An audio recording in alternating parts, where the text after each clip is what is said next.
about potential fundraisers and ESOP buybacks are doing the rounds in the startup space today. I'm Radhika Udas and a very warm welcome to you to Daily Dispatch. The companies that are grabbing headlines today are Vedantu, DealShare, and Khatabook. Our first story today reports suggest that edtech platform Vedantu is in talks to raise $100 million.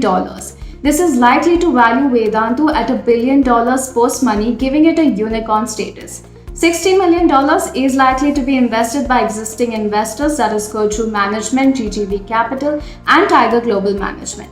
There is also likely to be a new investor coming on board for the rest of the fundraise amount. Our second story today, grocery social commerce startup DealShare is in talks to raise a fresh round of funding at a $1 billion valuation.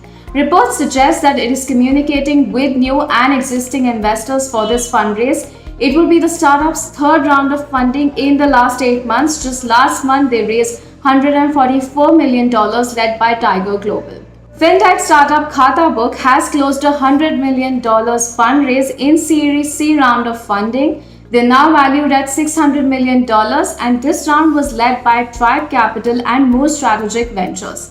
Khatabook is also buying back $10 million worth ESOPs for their employees. Their ESOP pool is now expanded to $50 million. Well, moving on to our second segment, I have with me Vidmay Naini from eBay. Thank you very much, Vidmay, for joining us today on the Daily Dispatch. I want to begin by asking you a little bit about the last couple of months. They've been difficult for the industry as a whole, but for e-commerce and for the online space, it's been a period of exponential growth. So, run us through what it's been like for eBay India. First of all, Priya, thanks for having me. I think from eBay's point of view, as you are aware, eBay is focused on e-commerce exports, and primarily our job is to ensure that most of the MSMEs as well as MSEs export to the world. So in that endeavor, for the last 3 years, I think it's been a good run for us. We've continuously been growing. Yes, the pandemic has had its challenges for us, but what I believe in is never miss an opportunity. So what we've done in the last year or so is augmented our capabilities, moved completely digital, ensured that we have great contact with our stakeholders, namely the government, the customs, the postal departments, the courier companies, and our sellers. And internally as well, we've met with all our stakeholders in the last 6 to 12 months and ensured that we have contingency plans going forward. The way I look at it is the next 6 to 12 months will be uncertain in terms of the way the pandemic pans out. And then how do we account for those uncertainties is where we've built our contingency plan, and we've had a good run for so far. Just for our audience, give us an indication of how many sellers are there on your platform as of now. What's been the growth like month on month, considering that there are more and more people who are logging in online and selling their products? So for us, we've been clocking strong double-digit growth ever since the pandemic hit us. We've been growing significantly. There's a lot of interest with small-time sellers as well as large brands coming onto our platform to export and expand their channel. Globally, we have close to around 19 million sellers who come on board with 1.5 million listings at this point of time. From India, the number is significant. Unfortunately, I'm not at liberty to give the India-specific number on this, but what I can tell you is we've seen very strong growth in the last 6 months, where to be honest, some of our capacities have expanded and stretched to the limit. Give us a sense in terms of what the plan is going forward, considering that there is major diversification, more categories that have been added onto the space. So tell us a little bit about where growth has been coming from, within which categories, and what the outlook for the rest of the year looks like, really. See, from a fundamental point of view, right, what we focus on is category expansion and category depth in terms of product expansion.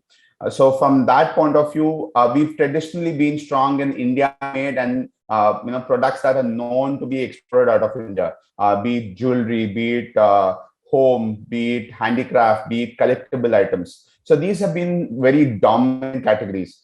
In the last couple of years, what we've seen is we are leveraging the booming auto ancillary sector So auto is one of our largest growing category, and also bets on future is on the auto category. The second one is on natural remedies. This is another big category, especially post-pandemic. There's significant demand for natural remedies and wellness products. So that's something that we are looking at. And the third category that we are looking at is the lockdown-friendly categories, as we would call it, hobbyist categories. Be it your toys, be it your sporting equipment, be it your personal fitness equipment. These are some of the areas where we are pretty much bullish about. Another categories that really do well for us is the business and industrial products. There's significant manufacturing that's happening in India. This often goes unnoticed, and this is where one of our large business lines verticals are coming in. In terms of this kind of aggressive expansion that you're looking at, what kind of investment are you looking at pumping into the India market?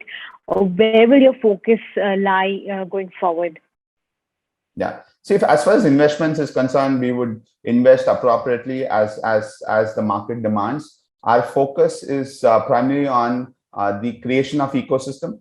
For example, we've tied up with a lot of agencies as well as governments. I think the government has got a fantastic vision of exporting one product per district. We are trying to tap into some of that groundwork that the government is doing. We've got MOUs with various state governments as well. Our investments are going in building that ground level infrastructure, where we want to ensure that any SME or artisan that wants to sell to the world, we are available to them.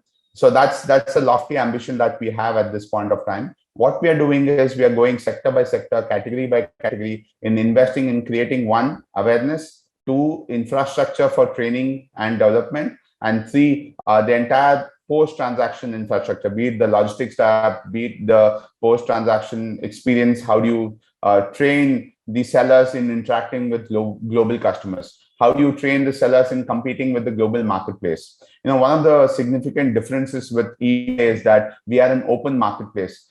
We do not hold inventory. We do not have any logistics / ownership of the product, right? So from that point of view, the seller needs to be capable enough to manage, own, ship, and fulfill the transaction. So from that point of view, we enable that. We train the sellers as well as we provide the backend infrastructure to our third-party partners. Give us a sense in terms of how many sellers, which are Indian sellers, have listed on the global platform, in terms of the kind of share of revenues that they're getting from the global platforms out there. See, as far as Indian sellers is concerned, our share is growing. Like I said, we started eBay business 3 years back, close to 3 years back, and we are building this for exports. We believe in building this in a manner that is, one, margin driven. Second, it is highly valuable for our sellers as well as what we do is we bring in a lot of supply. If I were to give you a context of supply, right, the total supply in the Indian e-commerce ecosystem potentially is around 20 odd million listings, for example. We have similar or more listings coming up on the global supply, right? So from that point of view, we have the entire India supply listed to the world at this point of time. Right, Vidmay. And just a final question before I let you go, in terms of growth and revenue strategy over the next 3 to 5 years, any targets that you have for the Indian market in terms of growth on sellers, on revenues, and overall growth? Sure. Like I mentioned, our ambition is to ensure that we become the best export marketplace for MSMEs and SMEs in India, and our investments as well as our strategies towards that, in building that fundamental platform for anybody and everybody to sell to the world. We give market access to 190 countries, and we have access to close to 187 million active buyers on our platform. So this is the access as well as the reach that we give in. And the total market size is anywhere between 90 to 100 billion on eBay. And we believe in participating in that demand at this point of time. So from that point of view, we are looking for strong double-digit growth year on year that will give us our ambition to ensure that most of the export eligible SMEs and MSMEs are in our kitty. All right, Vidmay, thank you very much for joining us today on the Daily Dispatch. It's been a pleasure speaking with you, and we wish you all the very best for the growth and the ambitions that you have going forward.